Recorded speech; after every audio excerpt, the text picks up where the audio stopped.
Phosphorus pentoxide. Phosphorus পেন্টক্সাইডের সংকেত কি হবে? ফসফরাস পেন্টক্সাইডে ফসফরাস আছে আর অক্সিজেন আছে।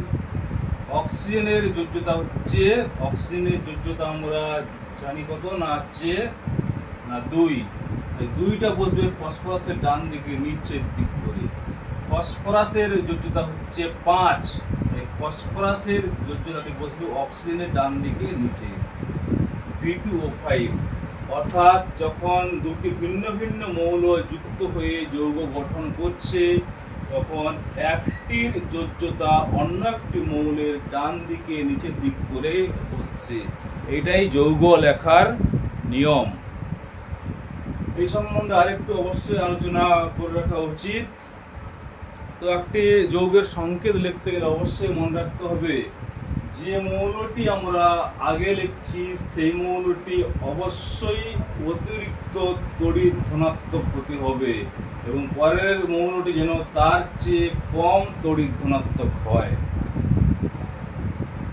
যেমন ধরো জল, জলে এখানে কি লিখেছি H2O, হাইড্রোজেনের 2টি পরমাণুর সঙ্গে অক্সিজেনের একটি পরমাণু যুক্ত হয়েছে। তো এখানে কি না, হাইড্রোজেনটা অক্সিজেনের চেয়ে বেশি তড়িৎ ধনাত্মক মৌল, তাই হাইড্রোজেনটি আগে বসেছে।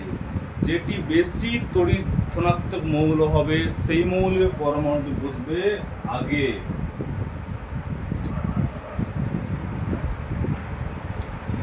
এরপর আসছি আমরা বিভিন্ন ধরনের রাসায়নিক বিক্রিয়া নিয়ে আলোচনা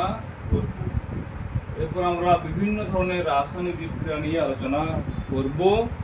তার আগে আমাদেরকে জানতে হবে, রাসায়নিক বিক্রিয়া লেখার আগে জানতে হবে আমাদের বিক্রিয়ক কি এবং বিক্রিয়াজাত পদার্থ বলতে আমরা কি বুঝি। বিক্রিয়ক, বিক্রিয়ক কি জিনিস না, যে সমস্ত মৌল বা যৌগ বা মূলক, যে সমস্ত মৌল বা যৌগ একটি রাসায়নিক বিক্রিয়ায় অংশগ্রহণ করে, অর্থাৎ যে সমস্ত মৌল বা যৌগ একটি রাসায়নিক বিক্রিয়াকে শুরু করে, বা যে সমস্ত মৌল বা যৌগ একটি রাসায়নিক বিক্রিয়ায় অংশগ্রহণ করে, সেই সমস্ত মৌল বা যৌগকে আমরা বলবো বিক্রিয়ক বা রিয়েজেন্ট। বিক্রিয়ক বা রিয়েজেন্ট।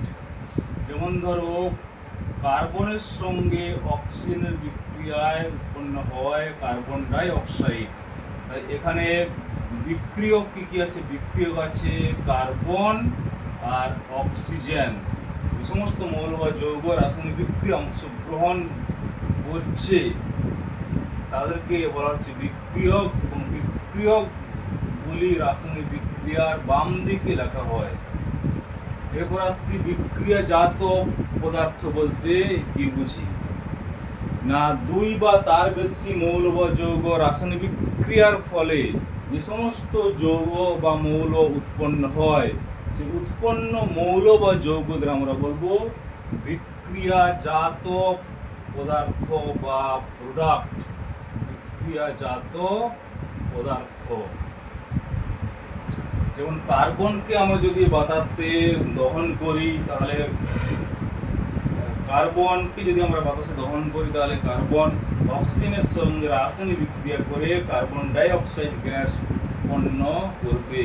তাই এখানে বিক্রিয়াজাত পদার্থটি কি হলো না, বিক্রিয়াজাত পদার্থটি হলো কার্বন ডাই অক্সাইড, এবং এর সঙ্গে বিপুল পরিমাণ তাপ উৎপন্ন হবে। যেহেতু এই বিক্রিয়াটিতে তাপ উৎপন্ন হচ্ছে, তাই এটি একটি তাপমোচী বিক্রিয়া বা এক্সোথার্মিক রিয়াকশন। তাহলে আমরা জানলাম কি বিক্রিয়ক কি জিনিস এবং বিক্রিয়াজাত পদার্থ কি জিনিস। এরপর আসছে আমরা সংযোজন বিক্রিয়া। সংযোজন বিক্রিয়া কি না, যে সমস্ত বিক্রিয়ায়, যে ধরনের বিক্রিয়ায় 2 বা ততোধিক মৌল সরাসরি পরস্পরের সঙ্গে যুক্ত হয়ে যৌগ গঠন করে, সেই বিক্রিয়াকে বলা হবে সংযোজন বিক্রিয়া। সরাসরি 2 বা ততোধিক মৌল বিক্রিয়া করে একটি যৌগ উৎপন্ন করে তাকে বলা হবে সংযোজন বিক্রিয়া। যেমন কার্বনকে যদি অক্সিজেনে দহন করা হয় কার্বন ডাই অক্সাইড উৎপন্ন হবে, নাইট্রোজেনকে যদি বাতাসে দহন করা হয় তাহলে নাইট্রোজেন ডাই অক্সাইড গ্যাস উৎপন্ন হবে।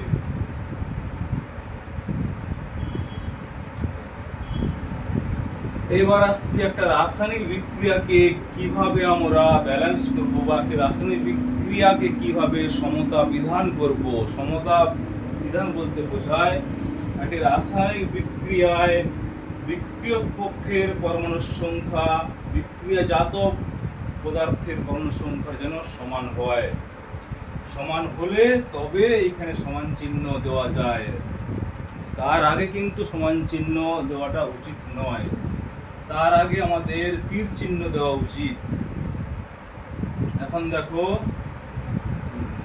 ডান দিকে আছে দুটি অক্সিজেন পরমাণু, একটি নাইট্রোজেন পরমাণু। বাম দিকে আছে দুটি নাইট্রোজেন পরমাণু, দুটি অক্সিজেন পরমাণু। তো ডান দিকে আমরা যদি 2 দিয়ে গুণ করি, কি হচ্ছে? 2 দিয়ে গুণ করলে অক্সিজেন হচ্ছে 2 দিয়ে 4। এখানে আমরা 2 দিয়ে গুণ করলাম, 2 দিয়ে 4। নাইট্রোজেন দেখো, এখানে নাইট্রোজেন আছে 2, এখানেও আছে নাইট্রোজেন পরমাণু 2। এখানে অক্সিজেন আছে 2 গুণ 2 4টি, এখানে অক্সিজেন আছে 4টি। অর্থাৎ এবারে তীর চিহ্নটা মুছে দিয়ে আমরা লিখতে পারি নাইট্রোজেন যুক্ত অক্সিজেন সমান 2NO2, অক্সিজেন আগে বৃদ্ধি হবে। বাম পক্ষ অর্থাৎ বিক্রিয়ক পক্ষে অক্সিজেন পরমাণুর সংখ্যা 2 গুণ 2 4, বিক্রিয়াজাত পদার্থে অক্সিজেন পরমাণুর সংখ্যা 2 গুণ 2 সমান 4। নাইট্রোজেন আছে 2টি পরমাণু, এখানে নাইট্রোজেন আছে 2টি পরমাণু। সংযোজন বিক্রিয়ার আরো হচ্ছে উদাহরণ আছে কি না, হাইড্রোজেন গ্যাস এবং অক্সিজেন গ্যাসকে হাইড্রোজেন গ্যাস এবং অক্সিজেন গ্যাস 2:1 অনুপাতে নিয়ে তার মধ্য দিয়ে যদি আমরা তড়িৎ স্ফুলিঙ্গ চালনা করি, তাহলে হাইড্রোজেন অক্সিজেনের সঙ্গে সরাসরি বিক্রিয়া করে জলীয় বাষ্প উৎপন্ন করবে।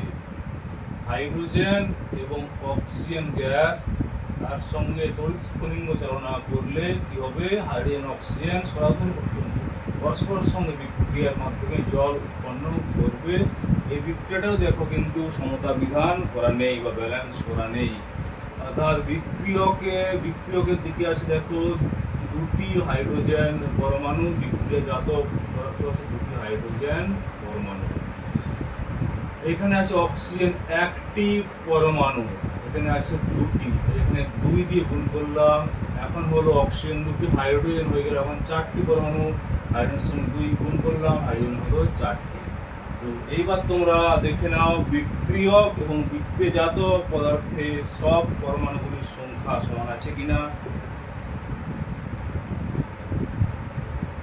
এর পরের যে বিক্রিয়াটা নিয়ে আমরা আলোচনা করব সেটি হচ্ছে বিয়োজন বিক্রিয়া। বিয়োজন বিক্রিয়াকে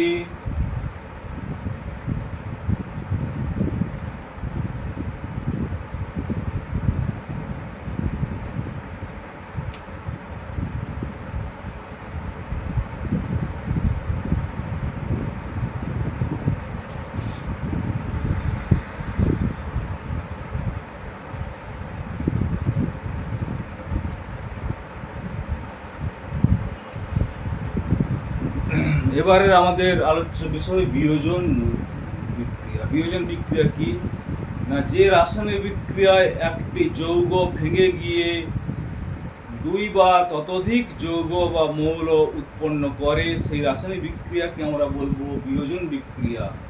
যেমন ক্যালসিয়াম কার্বনেট বা